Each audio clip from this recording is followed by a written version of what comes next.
Hey guys, my name's Cret, and today I want to talk to you about diminishing efficiency, diminishing returns, and then the other DR, which is damage reduction. And we're gonna actually start by talking about diminishing returns. Um, Diminishing returns is a slightly misunderstood idea. It's actually not that common in Smite. There are a few cases where it shows up, but there aren't too many. And the first example is actually in movement speed. Now, this was covered in a YouTube video by Caps Lock Fury, and I'm going to link that for you here. You can just take a click above me. It'll be in an annotation. Click that. It'll take you to the video. It's really good, and we'll explain it in much greater depth that I'm going over in this video. But the short version is movement speed has diminishing returns. So as you increase your movement speed past a certain point, which is 457, you start to get 20% less movement speed from items. And once you pass 540, you actually drop down to 50% of movement speed from items. So as your movement speed gets higher, the diminishing returns kicks in and the items are worth less. Now, it is very well balanced in Smite, right? It doesn't feel weird because it's sort of gradual. It's like, okay, no diminishing returns up to 457, then a little bit of diminishing returns, and then a lot past that. So as you stack up more movement speed items and you go faster, there's definitely less of an effect, but it doesn't feel like there's a really hard cutoff where your items stop being good. Diminishing returns actually also applies to slows. And so diminishing returns on slows is basically after a 40% slow, diminishing returns kick in, and once again, this is from Flairboot's Word of Thoth.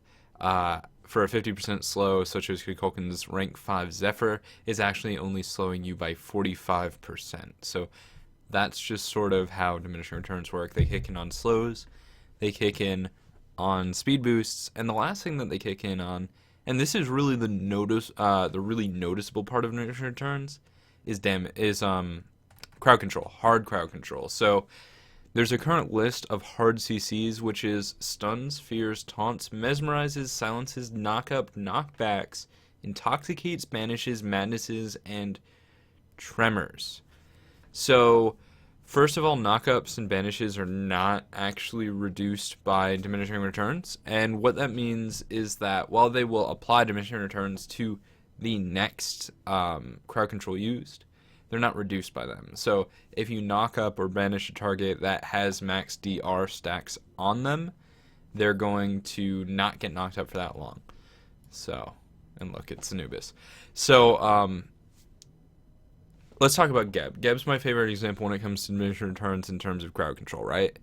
And how it works is that if Gabe blinks in and cataclysms, he stuns you for a short period of time. This is the full duration stun, and it applies 1 DR stack. So now he's used his Cataclysm. If you follow up with another crowd control ability, let's say Anubis' Wrap, right? Just a simple stun, well, it's going to only last 66% of the time. If Geb follows up after that, where the next ability would be 33% with his Shockwave Knockup, it's actually going to last the full duration. Because once again, knockups and banishes are not reduced by diminishing returns. Now, if you want to talk about what happens in reverse order, sure. So sometimes you'll see high-level players blink in and they shockwave. And what that does is it's actually going to reduce the maximum duration of their Geb combo, right? If you Cataclysm in the knockback, you're getting a full-length Cataclysm, then a full-length knockback, because knockbacks are not reduced. If you blink in Shockwave Cataclysm, well, you're getting a full-length knockback still, but your Cataclysm is actually only 66% of the duration, and there is a bottom cap for a hard CC, which is half a second. Right, so you blink in, you Shockwave, then you Cataclysm, the Cataclysm time's reduced. But there is reason to do this, just because of the way the game plays, right? If you blink Cataclysm, they can beads, then your Shockwave's useless. If you blink Shockwave and that hits, you can't beads in the air, so that's at least some guaranteed CC that you can follow up off with a mage ability like a Kraken or whatever. So that's sort of why you'll see that, and it's a decision that does show up in high-level play a lot, And then, part of this also speaks to like why tier was really good for a while, right? You can blink in with Gabe or whoever, start your fight, apply a lot of CC, and then when tier comes in with his fearless combo, well, he's still just CCing for as long as ever. So stuff like that can be really, really powerful, and that's why knockbacks are in such a very careful position, right? They're carefully implemented onto characters, and they can be very, very strong. The other thing to mention is roots. Roots are absolutely not on diminishing returns at all. They don't create them. They don't suffer from them. So that means if you're a Sylvanas, you blink in and use your ult, that knocks everyone up for the full duration, and it applies 1 stack of diminishing returns. If someone else were to come along on stun, it would only last for 2/3 of the time. But if you use your root, well, it's going to last the full duration, as would Neath through after, and then any other roots. You can just root people forever. There's no diminishing returns. And actually, I think Cripple falls under that category too. I think Cripple suffers from diminishing returns as well. But it's a little bit... No, you know what? It doesn't suffer from diminishing returns, but it's breakable by Magi's, I think is what it is. Cripple's in a weird spot. So, yeah. That's diminishing returns on CC. And it's, once again, only on CC, movement speed, and slows. It's not present in any other factor of the game. Any other case where someone's talking about diminishing returns, they're actually just using the wrong word. And what they're really talking about is diminishing efficiency, which is present in pretty much every stat. I like to talk about attack speed. So let's take a look at Rom. Rom has a base attack speed of 0.92. He gains attack speed from levels and from items. And so you have 0.92, as I mentioned in an earlier video. The way attack speed bonuses work is you say, okay, I'm getting 20% more attack speed. Well, that means it's going to take 0.92 and then add 20% of 0.92 on top of it. And so it's going to put you right at 1.104, which is, let me just pull up my calculator and prove this real quick. So we have 0.92 plus 0.92 times 0.2. Bam, 1.104. There you go. So that is, that's how attack speed works. And attack speed is linear, right? So here we're at 0. And then as it increases, it just goes straight up forever. There's no diminishing returns. There's no point in which attack speed, gives you any less number, right? It's always increasing it by a linear amount. So where does diminishing efficiency come in? And the best example of this is a steroid. So Rama's steroid is Pick Me Up. And what it does is it gives you 50% attack speed for like 5 seconds. So if we're at 0.92, we have no attack speed, which would mean we'd have to be level 1, and this is impossible, but we have no attack speed, right? And we use Pick Me Up, well, it's going to put us at a bonus of 50, taking us to 1.38.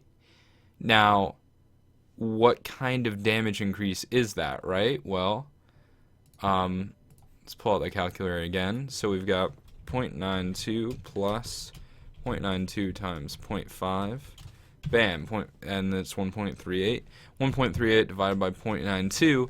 Hey, it's it comes out to 1.5, which is a 50% damage boost, right? And we've got that here on this line. So if you were at 0 attack speed and you use Pick Me Up, you're going to increase your damage by 50%, but it scales down over time, and this is diminishing efficiency, right? So if you were at 20 attack speed, that puts you at 1.104, and then you increase it by 50 additionally, well, that would put you at 70. That would put you up here, right? And going from that point of 1.104 to 1.564, that's actually less of a damage increase. It's a 42% damage increase as opposed to the 50% damage increase that we saw earlier. So this is diminishing efficiency on attack speed. And basically it means the larger base of attack speed you have, the less valuable the increase is. So here's an analogy, right? You're driving in your car, you're going 20 miles per hour over the speed limit, but you're in a parking lot where the speed limit's 20 miles per hour, right? So you're doubling your speed. You're going from 20 to 40, and you're getting there twice as fast. Now, if you're on the highway going 60, well, let's say going 80. You're on the highway with a speed limit of 80, and you're going 20 miles per hour over the speed limit. Well, now you're going 100, and yet you're not doubling your speed. You're only getting there 25% faster, right? Because the increase is smaller relative to the base, so the percent increase is less valuable. So when you're looking at attack speed versus other stats in a build, diminishing efficiency does come in. It means that, hey, you're sort of stacking up too much of this, something else will be valuable. And it comes into effect also with armor and protections versus health, right? If you stack up a ton of protections, well, they'll continue to decrease the damage you take linearly, but what's happening is that health would be more valuable in terms of what happens to your effective health. So that's just sort of how diminishing returns work. And then the last idea is the other DR, damage reduction. And I just sort of threw this in here because every so often you see people talk about DR, and there's two possible means that can things that can mean. There's three possible things it can mean, really, because a lot of people confuse diminishing efficiency and diminishing returns. And just as a side note, diminishing efficiency is the reason the unicorn build is best on her and Neath, because they don't have attack speed steroids that are devalued by the already higher attack speed in the build. So it performs better on those characters versus other characters in terms of the gap between the unicorn build and other builds. So damage reduction, right?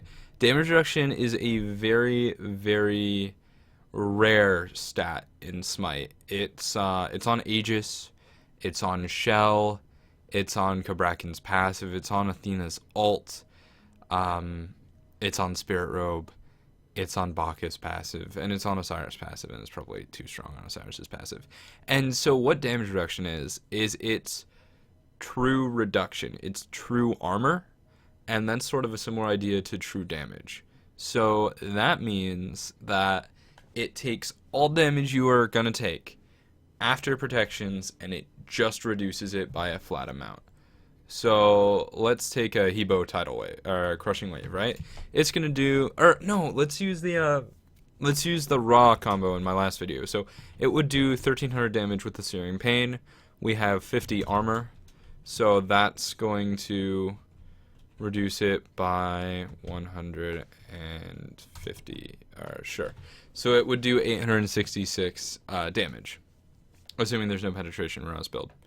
So it would do 866 damage. Then our percent damage reduction kicks in. Let's say that we're affected by an Athena ultimate, so we take 20% reduced damage. Well, now we're taking 693 damage from this Searing Pain. It's literally 20% damage reduction, and it stacks. So let's say instead of being affected by just an Athena ult, now we're affected by an Athena ult and an Isis ult, right? So we're standing in both of those. Well, that's 20, and so let's do 0.2 plus, and then it's a 15 from Isis ult, right? And that's actually, so times 0.35 is not what I want, because I want the opposite. So times 1 minus 0.35. Bam. There we go. So it's going to reduce us to 563 damage taken, right? Because it just stacks linearly. It's really, really powerful in that respect.